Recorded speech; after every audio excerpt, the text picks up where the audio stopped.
Okay. Cool energy. Thank you, guys. Thank you. That's a first. Really appreciate it. This is like startup life. That's venture capital. You know, this is not rockstar audience. But thank you. How is life? How are you? How are things? Life is great. You know, in a venture capitalist life, a good week is one when you have a big exit. Only, you know, seconded by a week where you don't have any brain damage with a portfolio company. So there's always a troubled child in the portfolio where you have issues where the founder CEO comes to you and says, "You wouldn't believe this, my co-founder said that to me," or "My CTO is going to quit," or "My biggest customer is going to leave us," or "The VP of engineering is sleepy with the general counsel." There's always one of them. And when you don't have that brain damage, it's a good week. So, okay, granted, it's only, you know, Tuesday so far. So let's see. So why don't we kick off with you telling us about General Catalyst? What is the firm Sure. thesis, history, maybe perhaps? Sure. Yeah. So our firm has been around for the last 18 years. We're in the business of partnering with the most ridiculously ambitious founders who want to build category-defining businesses. We don't care how they look like, what they did before, where they come from. All we care about is, do they have an insane amount of ambition? Are they building a business in IT? And can they go the distance to build the leading company in their space? We have a lot of capital, more than $5 billion now. And we write checks that range from $500,000 to $150 million. So it's like, you know, big check in these days. And we have offices in New York, in Boston, and of course here in Silicon Valley. Some of the companies we invested in happened to get started at our offices, companies like Kayak.com, Livongo Health, Demandware, a number of others. But of course, you know, 98% of the investments that we make now are started by wonderful people who are very ambitious from all over the world. 20% of our founders get started overseas, and they decide at some point to come to the US or to go after a global audience, and we get to invest in them. So we were talking here in the beginning, like before this, why people move here? I mean, what is the sort of, I guess, why should a founder move here to develop the company further? Yeah, good question. It's very expensive, so you know, hopefully it's not going to happen by accident. So people end up moving here if they're insanely ambitious and they want to compete at the highest level and build a company at the fast lane. So if you have something that is working and you think that you can start something that's going to be working, this is the best place to get to grow your business and find unbelievable momentum and acceleration for your business. Why is that? If you have something that's working just by a little bit, you can find a lot of capital really easily in good terms compared to anything else that you can find in the rest of the world. Because now, you know, in particular, the last 7-8 years, it's been a very founder-friendly investor market.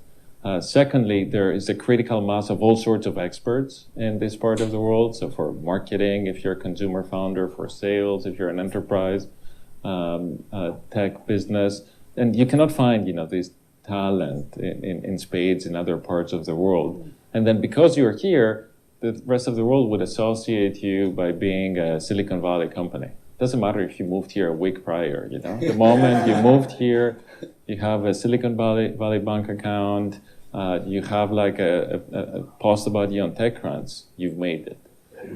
And from there on, press gets to pick you up, other interesting business development opportunities are coming your way, and things start happening faster. By virtue of being here, there are a lot of other founders, a ton of technical talent that comes your way. Of course, it's a very competitive space. So the moment you lose your momentum or you have to pivot, it's a tricky time. Why? Even your employees are going to be starting to look around because nobody has the patience in this part of the world. Everybody's seeking, you know, for companies that are moving quickly and have the momentum. So one has to be very ambitious and eager to roll the dice in order to try to shoot for the moon over here. Otherwise, it's not a great place, to be otherwise as a founder. Interesting. I'm just curious. So, the companies you invested, maybe we can talk about that, about Snapdeal or other sort of curious stories you had in. Yeah, so we invest in a lot of companies. In the venture capital life, you basically get to meet, I don't know, call it 800-900 companies a year, and you invest in 2 to 3 of them. It's a very exciting process. It's almost like, Tinder for like business life, where every half an hour looks like a different, like idea, different industry that you can learn more about. And once in a while, you get to meet individuals that you're deeply inspired by. They may not have anything today, no customers, very little, user attraction. But once in a while, you meet individuals who paint a very detailed picture of the future, and you're like, holy shit, if 1% of what I just heard comes through, I'd better be part of that picture. So like, as a founder, like when you're meeting venture capitalists, you want to inspire feelings of greed and fear. And some of these founders who have this charisma, this ability to tell that story, they are the ones who, frankly, when their company is not doing very well, or when their sector is not doing very well, they continue to get to attract amazing talent, continue to raise the next round of venture financing, even if they don't deserve it, or get the press, to write more stories about them. So I've invested in companies in the education technology space, like Class Dojo, in communications, like Snap. Have not invested in a lot of good companies, and that now I bitterly regret that. My most recent notable investment is a company called Atrium. And Atrium is trying to build a tech-enabled corporate law firm. So it's as if you were to start a law firm today with technology first in mind. Because what is the product of a law firm? It's a legal document. And for a lot of us who are engineers in the room, what is a legal document? It's basically a programmable, piece of text. And a ton of legal documents are highly templatized, where 99% of the content is the same, like venture financing term sheets, B2B contracts, visa applications, immigration applications. So we're fortunate enough to invest in a couple of really ambitious entrepreneurs who want to change the legal industry. And, this is a company that got started 10 months ago. It was a slide deck back then. And now they have 150 clients. A lot of them are early stage startups. And the founder has like insane level of ambition to get to work with a lot of companies and change the industry. Cool. Yeah. How did you meet the Snap founders? I cold emailed him.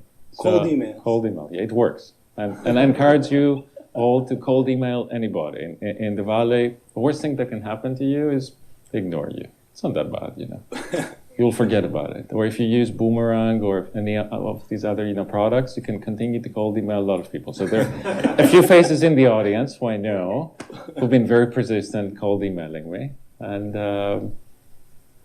like doing email as a venture capitalist is almost like going to Vegas like a slot machine. Some good stuff comes to you. And it's very, very exciting. So I cold emailed Evan, and he was kind enough to respond. Obviously, back then he was a senior at Stanford, so it was not that hard to get his attention. But I heard about him from some other Stanford students and Stanford entrepreneurs who were either very dismissive of the product and himself, or thought of him and the product as pure genius. And whenever I hear about controversial products and people, I am always eager to reach out and find out why people care so deeply about them, to go to the extreme, either say wonderful things or say really nasty things. So cold emailed him, took the meeting, and at the first meeting, he was very much pitching a lot of the vision that we saw at the S1 when the company filed to go public a year and a half ago. Like how he's going to build the fastest camera, app out there that's humanizing communication, making people smile more, stuff like that. And I brought in an intern that I had from Stanford, who was one of Evan's classmates. He was interning with me for a week. And that friend of mine, he was very dismissive of the company. Thankfully, we didn't listen to him and we invested. But 5 years later, when the company went public, he emailed me and said, if only, I had joined him instead of trying to do my own company. I would have done really well for myself. But you never know, for all the good stories, there are many more that was hopes and dreams, were believers, and didn't work out for many good or bad reasons. There is obviously a huge, huge survivor bias in this part of the world. And what do you look in a founder at that stage? I mean, is it like this sort of unconditional idea, sort of, not as other people think, sort of controversial idea? Yeah. What else is the premises for you to invest or to pass this company? Sure. So at the founder level, a few things. Number one is the founder a learning animal? Is it somebody who maybe first timer, most of the cases, or know nothing about the industry they're going after, but they truly treat every decision, every meeting, every customer interaction as a learning opportunity. So that if we're to project the way they learn, 4 years later, they could be a world-class expert. So we want to work with founders who are unbelievable learners, so that if a few years down the road we put them in touch with a Fortune 500 company CEO in their space, that person is going to be intimidated. And that person is like, oh my God, been working in this industry for such a long time, and you've only been doing it for 3-4 years, and you know as much as I do. So that's one. Two is insane ambition. And that's one of the best things about Silicon Valley. Like, a lot of people get started from all over the world, but they come here because they want to achieve world domination. They've seen a few others who've done it, and you're like, yeah, that person wasn't much smarter than me, or when they were getting started, I knew them. We're not anything special. I can do better. Or a lot of people have a chip on their shoulder, who want to really out-execute anybody else they know. And this is the third thing. Like, you want the deeper reason in that founder or group of founders that truly motivates them. Because you have to be crazy to do a startup. It's really hard. There are many ups and downs. But some people are paranoid about solving a problem their own way. Some others want to show to their parents or ex-spouse that they are really smart, they can make a lot of money, and they deserve, more respect from them. There are several reasons, and you want to have one of these, because when everything goes south, yes, you basically want to go back there and be like, I have an extra reason, for building that company. Yeah, that's what we're looking for. But all that said, if you have amazing momentum in anything that you have, you will raise capital. Like, momentum trumps everything else. Yeah. Okay. So, in your perspective, how first-time entrepreneurs can be successful in building the company? How they can build this momentum,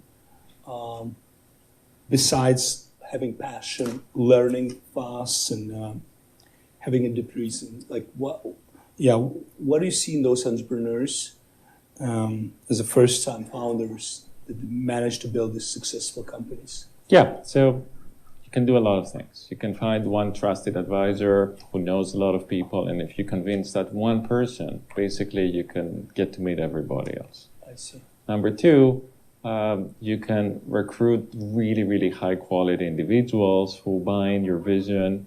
They're well-known in their spaces, or they know truly what they're doing, and they make your life easier. And, when we meet founders who clearly can recruit well, we're like, Jesus, this is a person who can be a leader. I don't have to worry about helping them build the team. So it makes the venture capitalist life easier. The third thing is to know your customers very, very, very well. So like to the extent that you can think like your customer. In essence, become encyclopedic about all the products in the space, why they got to develop the way they are today. So when you go into a meeting, you can walk in your customers and they feel like that you are on their side. And when that's the case, then customer dollars are easier to come. And when anybody who wants to do the diligence on your company, investor, future employee, some press, would make these calls, and the customers are going to be like, that's the best thing we've ever seen. Other things you can do is to have a lot of growth. Like, honestly, if you have growth, everything else becomes much, much, much, much easier. Sometimes it's a product of luck. Some other times it's the product of hard work. Or sometimes it's just because you're really smart enough to go after a sector that is going to be perceived as really hot one 6 months down the road. So, for example, if you were to raise a crypto hedge fund a year and a half ago, 6 months later, everybody would be trying to give you money. If you were trying to do an AI company 4 or 5 years ago, probably by now, anybody who's a strategic would like to acquire you. If you were trying, there are so many of these that, are very different and stupid and kind of ahead of their time, but not that much, 6 months later, the market or, the perception about them is such that the whole world wants to learn more about it. So this is some of the things, that anybody can do. It's just a few moves away from positioning yourself so that you can have more momentum. Cool. Okay. So on the note of growth, what kind of growth you see in companies that pitch to you and you say, yeah, that's the company I'm willing to take a meeting at least, or invest also? What metrics, perhaps, of course, different. It's different across the consumers. No, totally, yeah. Enterprise companies have no growth, consumer companies have growth, right? Enterprise companies have customers, consumer companies have no customers. So it's always, one of these, at least in the early days. So in many ways, in consumer companies, growth feels as if it's Christmas Day every day for the founders, where things are happening and you don't know what to do because the systems are breaking down. You get so many angry emails from founders who are very upset that your product is not working as well as they thought it would be. The whole world wants to get a piece of you. So, and this happens, with mobile app companies. This happens when an online marketplace starts hitting its stride. In enterprise, something like that would happen when, all the major strategics in the space are dying to be your first customer. And they're eager to give you exclusivity, and you have to choose one of them. Everybody wants them to try to get to make an investment in your company, and you're like, I don't want the investments from strategics right now. So stuff like that, is happening. But in terms of metrics, if we're smart enough to understand, there is always in the best companies a metric that is 10 times better than anybody else that we've seen before in their category. So in consumer companies tends to be around, intensity of engagement. It tends to be around retention of dollars spent across customer cohorts. There is always, something that is so damn good, but we may not be smart enough to see it in the very early days because the signal is limited and the noise levels, are pretty high. Metrics matter when it comes to grabbing the attentions of investors. But it's the absolute growth rate or the percentage of growth rate that is more important. So if you get to have 20% month-over-month growth in whatever you have, whatever the metric that matters for your business is, that's pretty damn good. Cool. Okay, so I got some questions here on Slido. This audience is very tech savvy. Thank you. Yes. That's maybe we can open for Slido questions, and then if you have any questions, you want to raise your hand. we'll have a mic in the room. So the first question is, which companies you wish you invested, but you did not? Oh, there's so many. We can spend the rest of the evening talking about them. And I'm sure there are more added to the list that I'm unaware of right now. So some good ones, did not invest in Wish.com, did not invest in Tinder as a firm. We had the opportunity to invest in Pandora's series, it was D or E round at about 100 million valuation on their 7th year. Or like music, 2009, nobody's going to make money. A couple of years later, it was worth like $5 billion in the public markets. Twitter, my partners couldn't understand what it was all about. A lot of firms, had struggles with Twitter. House, we really liked it. We want to do it, but we didn't want to pay up. And for a $10 million difference, we didn't do one of the very early rounds. Lyft, we saw all the rounds at Lyft. Like the first 3 rounds, it was like Zimrite. So all the people who take all the credit now for investing in the angel round, the seed round, and the Series A, invested in a different business. And none of this worked out. And then they converted to Lyft, which ended up being the Series B round. And oh my God, terrible decision we made. We're like, they've raised a bunch of money, the cap table is challenged, Uber is going to do this.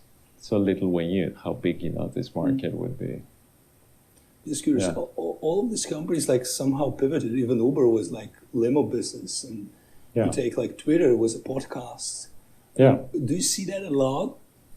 In consumer companies, a fair amount. Like, you see it with so many. With Instagram, you see it with so many companies. Tinder started, like his first idea was to do like a loyalty, card business or something like that. It happens all the time. So the key is, when you take a meeting with founders, and you say no, but then you hear about them again from a friend of yours, from reading the news, you don't go back to your mental notes and be like, really good founders, terrible idea, I shouldn't engage now, let's wait. But like try to take a meeting like with your eyes and ears open, because you never know. Like every time there is the potential that this new idea could work out. Like you really never know. But there are so many companies, that we say not to. The good news though about the industry is it's all about the 2 or 3 that really work very, very well. So we're now 12 partners around the table, and our responsibility to each other and our limited partners is that each one of us has at least 1 unicorn per couple of years. That's how it works. Cool. And one more question. What do you think, what type of businesses will emerge in the near future? Type of business will emerge. I don't know if that's a VC question. There are a lot of businesses, that are emerging right now. There's a lot of excitement about the crypto space. Like if you were to be a founder in 2009, 2010 and want to do consumer stuff, probably you would be starting a mobile business. If you were to be a founder in the enterprise side, probably you would have started a cloud software as a service business. Now there is a lot of interest in the crypto space because it promises a new way to distribute software. So that's a promise. It doesn't mean that it works today. It certainly doesn't work at scale. But if indeed, that the core technology ever gets there, it means that the incumbents, like the really big tech companies, won't know how to play that game. So they won't have any major distribution advantage. So a lot of smart, ambitious founders are trying to build basically the internet on top of the blockchain. Some of them will succeed. I'm sure, the next Amazon is probably one of them, but the vast majority of them will fail. So there is a lot of promise right now. Cool. Okay. So another question from Slider. Tell us your journey as a VC and how do you get your deal flow? Yeah. Besides cold emails. Yes, cold emails is one. 2 is a lot of our portfolio founders and portfolio executives. And whenever a portfolio founder or executive says to me, have a friend who's starting a company or have a friend who works for a company who wants to introduce you to their CEO, I can't say no.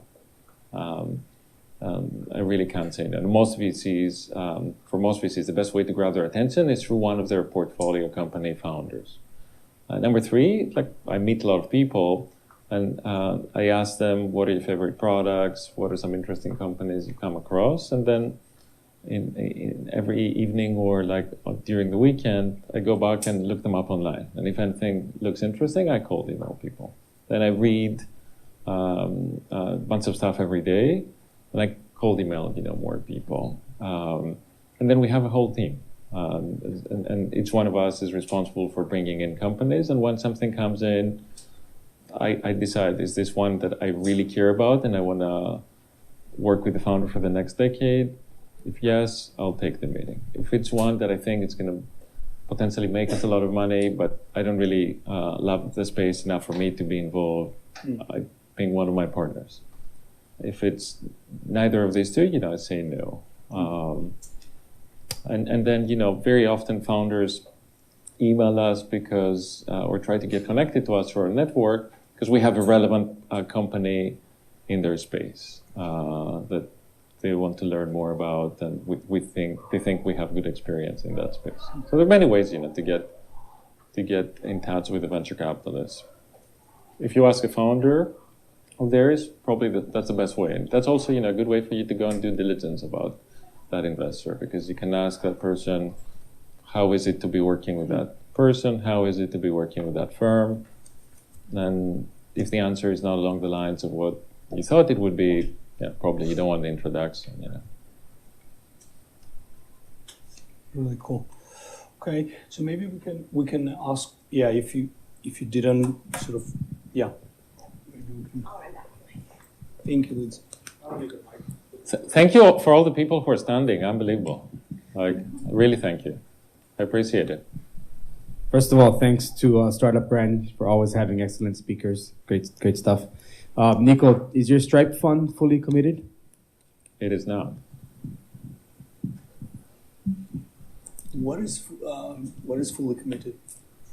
The question was whether our Stripe Connect fund is fully committed. So sorry. Stripe is one of our portfolio companies, and because now they have a whole ecosystem built around them, alongside them we have a small fund that we get to jointly fund projects that can help serve that Stripe ecosystem. Yeah. Okay. Thank you for. Sure. What's your advice to founders if they're preparing for fundraising? Is it take meetings as they come, or sort of dial it into sort of a very focused process? Or something else? It depends on the founder, but normally, being focused, do it over a period of 3 to 4 weeks is the best way to do it, because fundraising is a momentum game. So the moment you have the first believer, then life becomes easier. So if you meet a lot more people, don't be emotional. You're going to hear no's, no problem.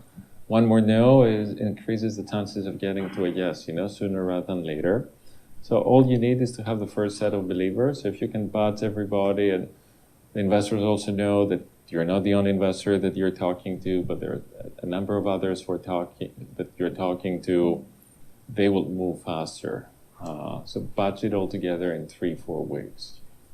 And start modestly. If you're not somebody who is a well-known quantity, even if you want to raise $3 million or $1 million, start with like 50 to 75% of that. And the moment you have momentum on your fundraising, you can increase that amount.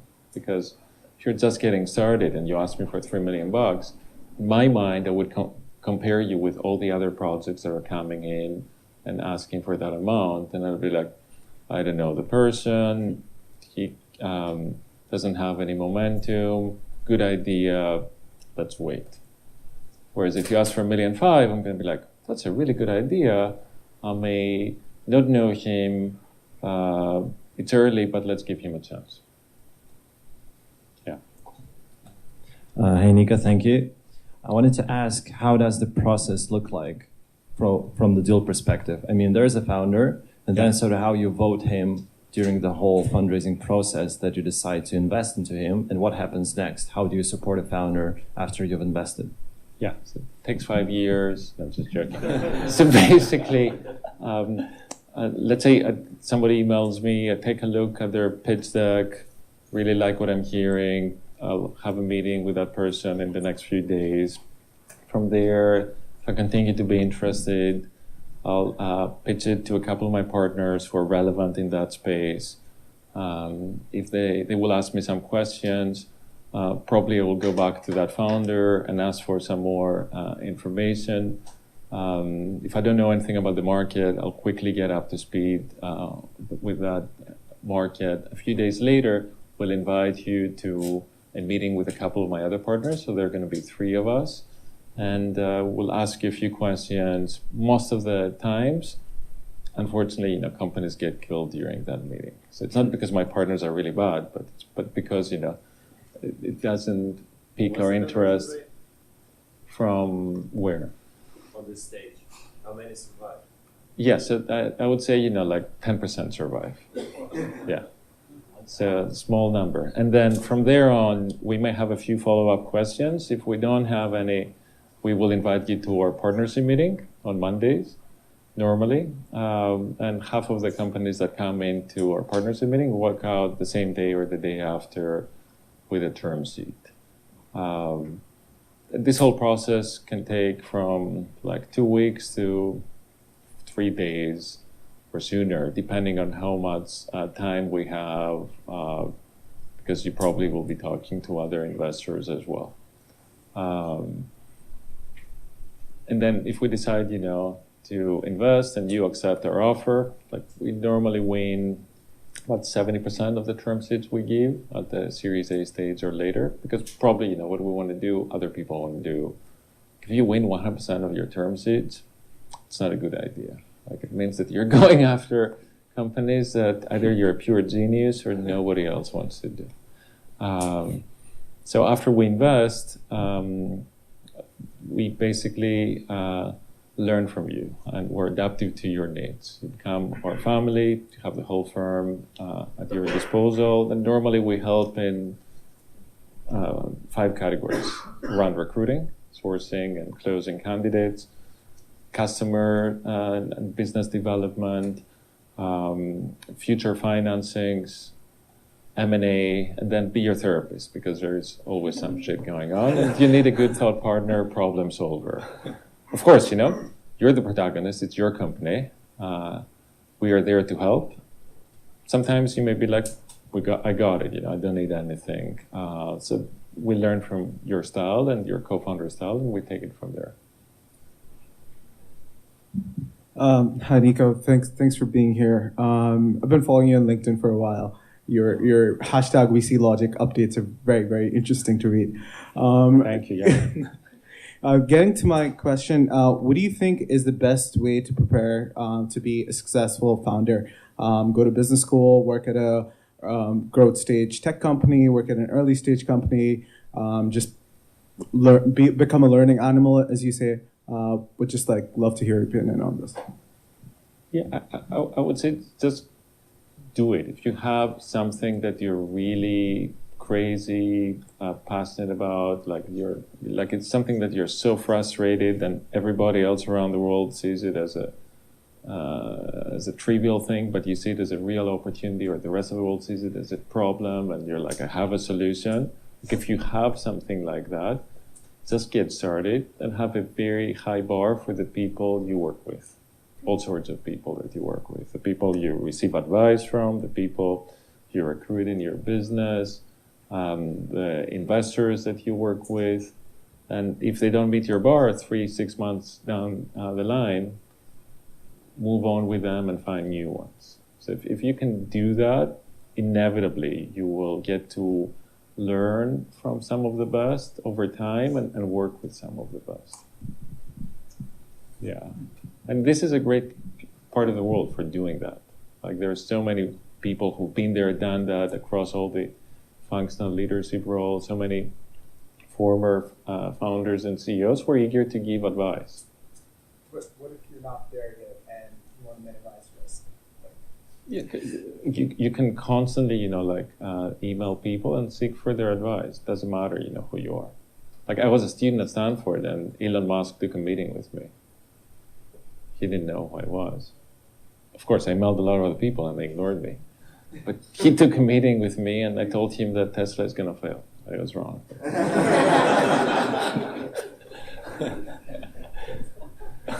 Cool. I have a question just around if someone wants to get a meeting with you to do a full pitch, what information do they need to give you beforehand and kind of like an intro pitch to get that meeting?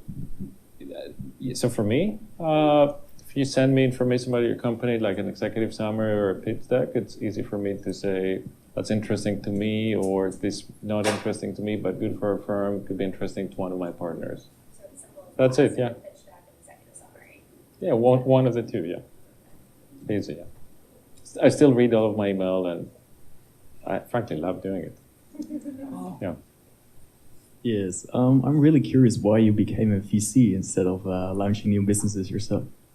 Yeah, I tried to launch a new business. It was not a genuine, authentic idea. So it was back in 2009 when I first came here. And 2009 was the year when Social Network, the movie, came out, and everybody and their mother over here on the consumer side was building social networks. So LinkedIn decided to release its API, open up its platform. And we're one of the very first teams that decided to use the API. So alongside a couple of my friends from Stanford and one of LinkedIn's co-founders, we tried to build a social network for the LinkedIn power users. Failed miserably. It was a terrible platform to be building on top of in the first place. So I learned firsthand what it means to take platform risk. Like not a good idea most of the times. And then I had the opportunity to join our firm when we're just getting started here in the Valley. So it was late 2010. Frankly, there were a lot of things that I didn't know, and I got inspired by some of my partners. I really got inspired, and their stories and why they had built businesses before, why they were eager to work with founders. So this is what drew me in. I joined as an associate for our seed program. And then in the back of my mind was always, oh, probably I'm going to get fired in a couple of years and I'll have to figure out something else to do. But the timing was pretty good. The timing was really good because back in 2010, the App Store was becoming mainstream. Growth was easy for consumer founders. A lot of exciting things happening with software as a service, business applications founders. So like all that world really, drew me in, and it turned out that I had a good ability to meet a lot of very ambitious founders, picked some really good ones, and from there on, the rest is history. 10 years ago, I had never heard of anybody who was doing VC, or in Greece where I grew up, didn't know anybody who joined the startup or was eager to start a company. Like I had never heard of any of these things. But coming here, the land of opportunity, I ended up truly loving what VC is all about. And the intellectual stimulation of it is what kept me going, as well as the opportunity to work with some founders that 10 years down the road will be household brands. Like that's very, very exciting. When you've touched success at that level, you want to do it again and again and again. It's very addictive. Hey, Niko. So I'm sure you've seen hundreds of pitches over the past few years, and what I was wondering is a few months. and so what I was wondering was, have you ever thought that like, oh, I really like this entrepreneur, I really like the direction they're going, but they're either it's too early to invest or too late, and if so, like what made it that way? Because as someone that just started developing my product, I feel like I can always, be improving it. And, so there's both those thoughts in my mind. Like, is it too early to pitch, or is it, when is that point, I guess, is what. Yes, what I would say is that you can be smart about it. And instead of walking in and trying to pitch somebody, you can say, I want to get your advice for a few things and get connected to that person from a trusted shared connection.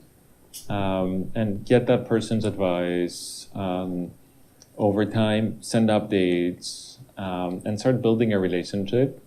And from there on, naturally, you're going to get to a place where when you have that relationship, the investor will be like, you seem to be making good progress. I know how you think. I know how ambitious you are. Maybe now is the time to invest. Or you will find out really quickly that, that person's not interested much about your space, but because they care about you, they would introduce you to somebody else who is a really relevant investor in your space. So try to reverse the tables a little bit and seek for advice rather than, give me money for this idea right now. Hi there. Thanks for coming out tonight. Really appreciate all the great advice. Thank you all for your attention. Yeah. Couple of questions. One, how active are you in the seed space? It sounded like maybe leaning more towards getting into Series A.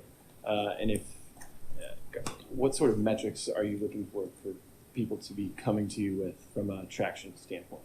Sure. Just a couple customers all the way to 3 million a year. So I started in the seed business at General Catalyst. So this was my first job when I joined the firm. Of course, things changed a lot. We partnered with YC, and then we started doing concentrated seed investing. Like the whole firm does roughly 12 to 15 seed projects a year where we lead or co-lead the rounds.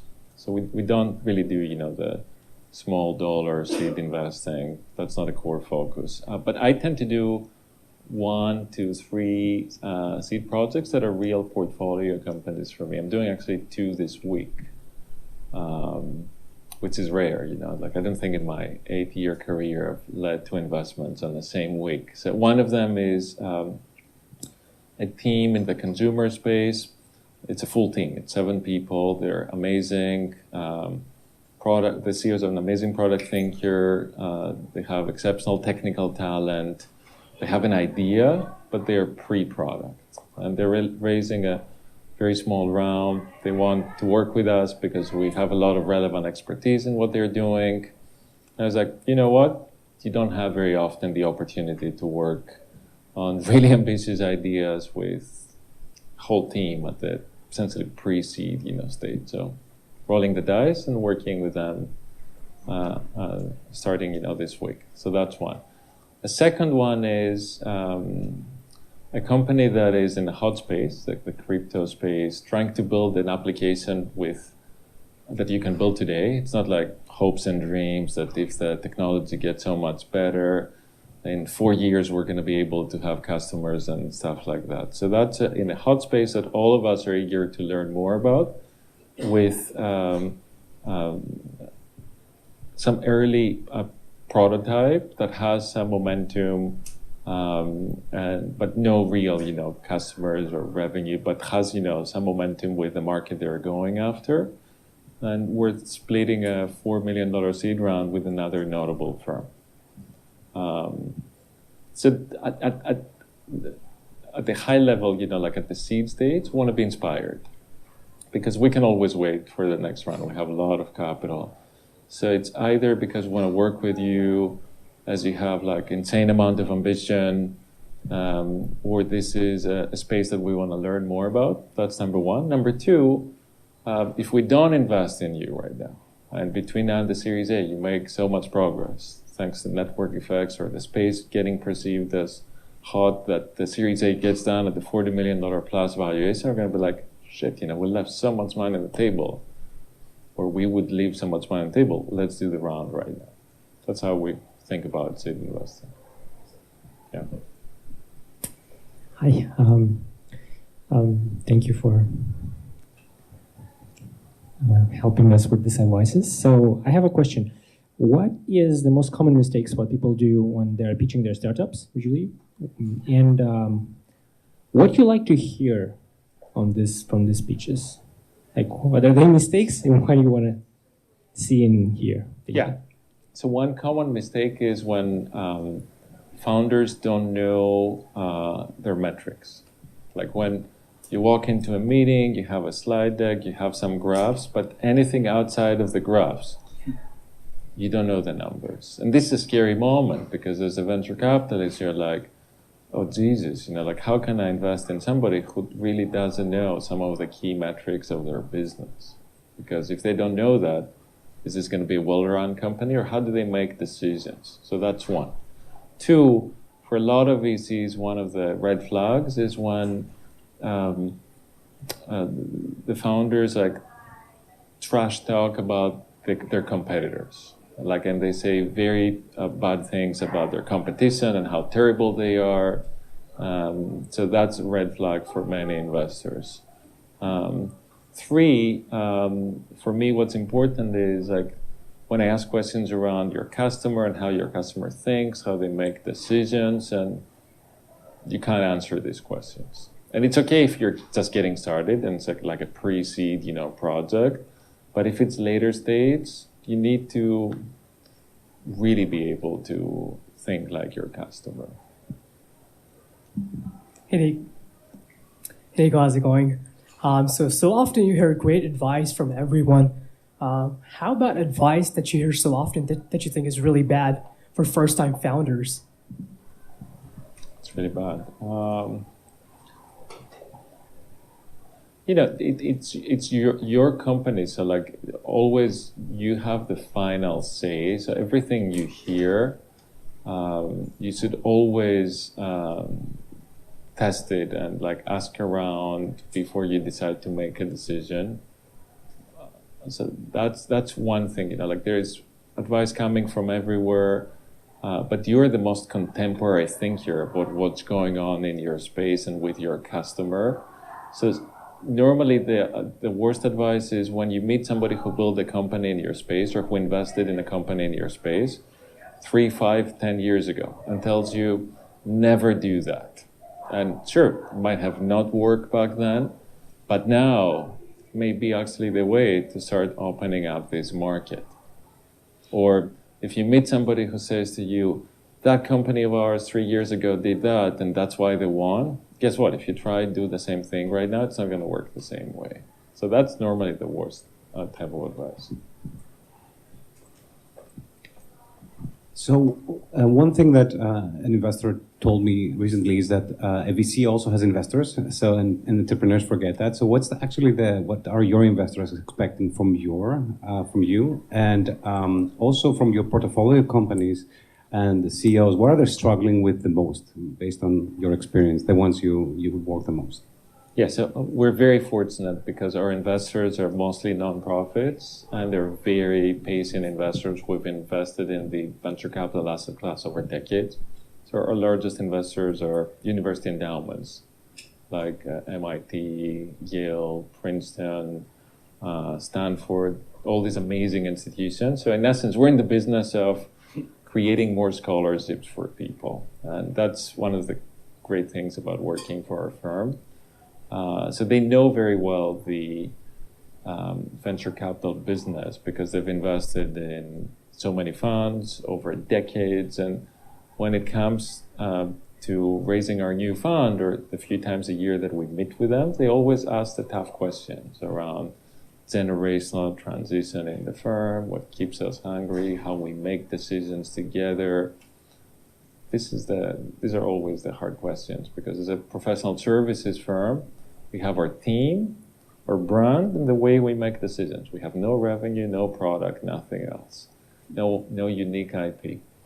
So that's what they're normally asking us. But of course, what they expect is great returns because they tie up their capital with us for 10, sometimes 12, 13 years. So the alternative is to invest it in the public markets and have it liquid, be liquid, all the time. So we have to produce premium returns. In terms of our founders, what they struggle the most, it depends on the founder.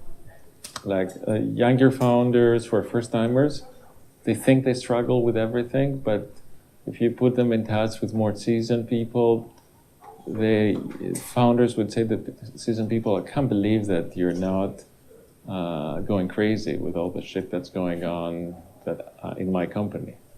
So I was having that conversation yesterday evening. I was with a very young, inspiring female CEO that we invested in about a year ago.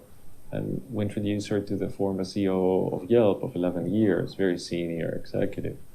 And she said to him that what he likes the most about him is that whenever she says something that she thinks is very nasty that's going on in the business, he's like, oh, that's nothing. You don't have to worry about it. The worst is yet to come. So younger founders, tend to be frustrated about a lot of things. Normally, the toughest moments are when teams are not getting along well, and you have to fire your co-founders. These are normally, the toughest moments. And of course, as companies grow and there are competitive dynamics in their industry, like how do you navigate that? Like, should you go all the way, continue to raise the stakes? Should you sell early? Like that. These are the hard decisions, but continuing to accumulate strategic value. Hey, Niko. So I have a more specific question. I have a mobile app, so launched product. I have 100 customers because the app is still in beta. Should I attempt to raise money? Do I have any chances, or should I try to build more traction? Not with your fund, but just in general, because I know there are other pre-seed How good funds. of a storyteller are you? Not that good. But I practice. So you can practice to death, right? There's you can always become really good at whatever you want if you practice. So the more traction you have, the less good of a storyteller you need to be. So that's how it normally works. But you can practice, to do better in both. So constantly raise the bar on both fronts.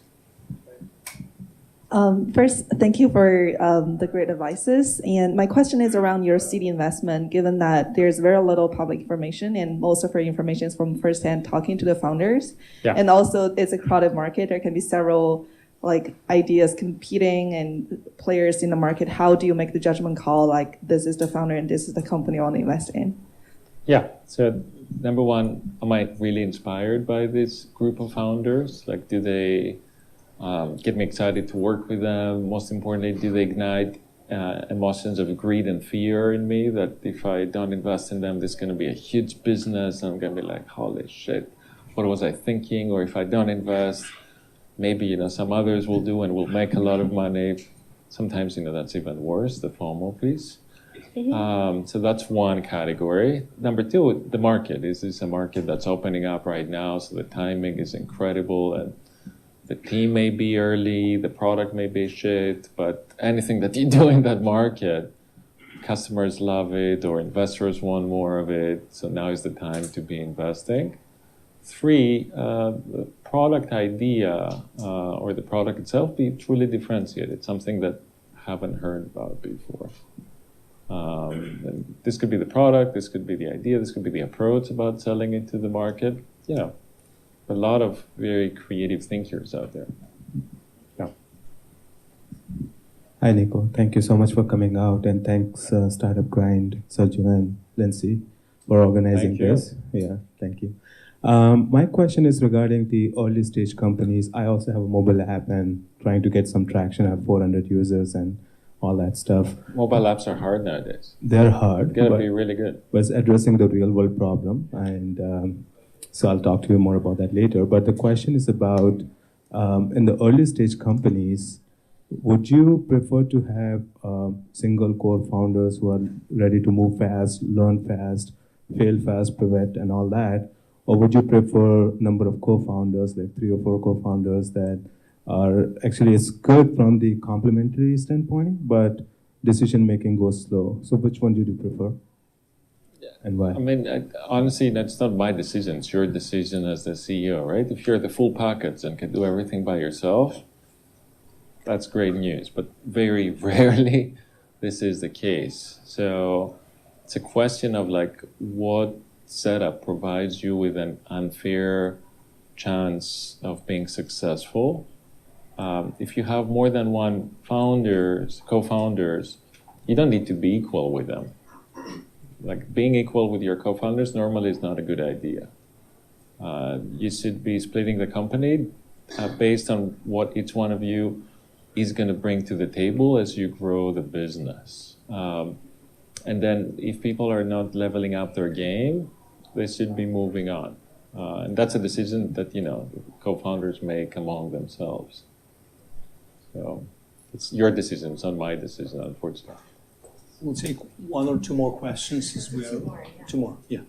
How do you feel about competing companies in the same category, investing into those? And from a founder's point of view, would you approach a VC with a competing company in your category? Yeah, so not all markets are winner take all. If they are, you have to invest in the category leader. And it's okay to do it at a later stage. You will still make money if it's a huge market. So investing in the number two, bad idea. And I think our industry has learned from that.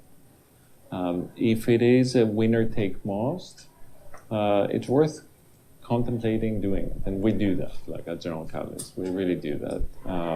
Because if it's a massive market where specific geographic success can help you support a huge business, or other factors like that, could play to your advantage, would be happy, to invest in you. In terms of investing in direct competitors, we don't do that. Of course, it's happened because we invested in one company and they were going after the space, then we invest in another company, and 3 years later they pivoted into it. But by design, to do that, it's not a good idea because it puts us in an awkward position with the founders. So we try to avoid it. Sometimes it's tricky, I have to say, because we invested in the company and it's clear a few years in that it's not going to make it, and somebody else is eating up their lunch. Other firms have different policy, but we've stuck to that so far. So if you are a founder who wants to pitch a VC and there are other competitors, just try to understand that firm's philosophy about investing in competing companies.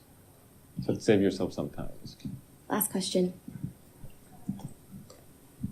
Hi, Niko. What is the email subject that will make you open the pitch email? First, and then the second is, what do you think about the Southeast Asia market? Yeah, so I check all my email. So hopefully it's not something very ridiculous, because if I get sometimes, we're going to be the first 1 trillion market cap company, or our market size is $45 trillion. Whatever is like that gets disqualified. But other than that, I truly, check all of my email. I still do that. We'll find out if I will be able to do that, in 5 years' time. But so far, I still do it. Southeast Asia, it's incredible market to be in. If you go after Indonesia, if you go after the Philippines, these countries are coming online, the rising middle class. It's really interesting market to be in, but you need to either have local expertise or some really good partners on the ground that you could go after them. It's harder to do it from here, really harder to do it from here. But big companies can be supported from these two markets. Cool. Thank you all so much. Thank you, Startup Brian. Thank you, Silicon Valley Bank.